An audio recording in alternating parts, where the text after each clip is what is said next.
Rate certified 11 years in a row. All right, and back here at home, let's take another look at what's happening outside. Thomas. Yeah, Emily, just more heat across the Beehive State. One place you can go to escape the high heat is in the higher terrain, and with views like this, I don't see why you wouldn't want to do it. Sundance is looking absolutely incredible here on this Labor Day. Just a little bit of cloud coverage, but mostly blue skies. Meanwhile, as soon as you get down into the valleys, this is the view from here in Salt Lake City here at ABC 4 News Studios with our Colonial flag. It's 102 right now after getting to 104 this afternoon. So the hottest Labor Day on record and the hottest day we've ever seen in the month of September in Salt Lake City. And with that humidity at 11% and with that northwesterly breeze, it kind of takes your breath away just with how hot and dry it is. And here's the view from Cedar City with our Southern Utah University camera network. And this is overlooking the quad at Southern Utah University, where the current temperature is sitting at 97 degrees. It got to 99 in Cedar City today.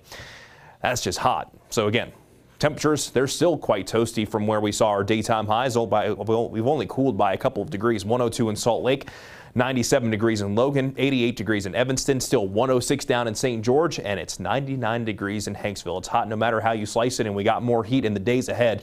So the heat advisories that we have for basically every spot along and west of I-15 in the Beehive State, that now continues through Wednesday. We also see it go from south central Utah up towards the Swell, and these areas shaded in pink, these are excessive heat warnings for lower Washington County, Wendover, and for the Glen Canyon and Lake Powell area, where those daytime highs could range anywhere from 104 to maybe up to 110. I wouldn't be surprised if we get above 110 in lower Washington County the next couple of days, and those also continue through Wednesday evening. All of this being driven by a high pressure heat dome over the western United States that has refused to budge. So if you have any Labor Day evening plans, maybe you're going to be grilling. You're probably not going to want to do it over the next couple of hours, but by 8, 9 o'clock, that's when the temperatures will finally start to fall through the 80s, eventually into the 70s for overnight lows, all before we do it all over again tomorrow with daytime highs very similar, if not a little bit hotter compared to what we saw today. And you can see this hazy icon in the northern half of the state, and that's because a little bit more of a west-northwesterly flow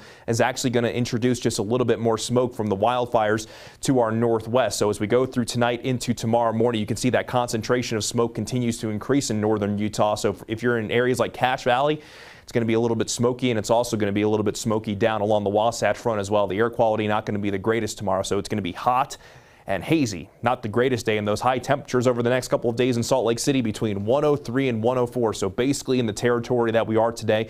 But on Wednesday, I wouldn't be surprised if we get closer to 105, maybe even 106. We'll continue to break records, and we'll be close to the record on Thursday. But look what happens as we go from Friday, Saturday into Sunday.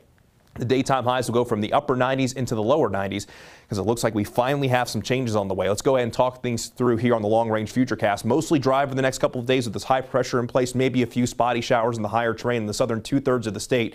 But as we go from Thursday into Friday, an upper-level low pressure starts to come in from our northwest. This introduces some slightly cooler temperatures. And then looking a little bit further down the road, a tropical system in the Pacific could actually see some of the moisture work its way up towards us, and then a little bit better of a chance for some wet weather as we turn the page into early next week. But in St. George, a daytime high of 111 tomorrow. That's no joke. And we could actually break the record. We'll be close to the record Wednesday and Thursday before we finally start to see those changes Friday into Saturday. Then along the Wasatch Front, daytime highs will continue to be at and above record levels from Tuesday, Wednesday into Thursday before those daytime highs start to fall through the 90s. A slight chance by Sunday into Monday, and overnight lows will finally drop into the 60s as well. So keep your fingers crossed. Emily.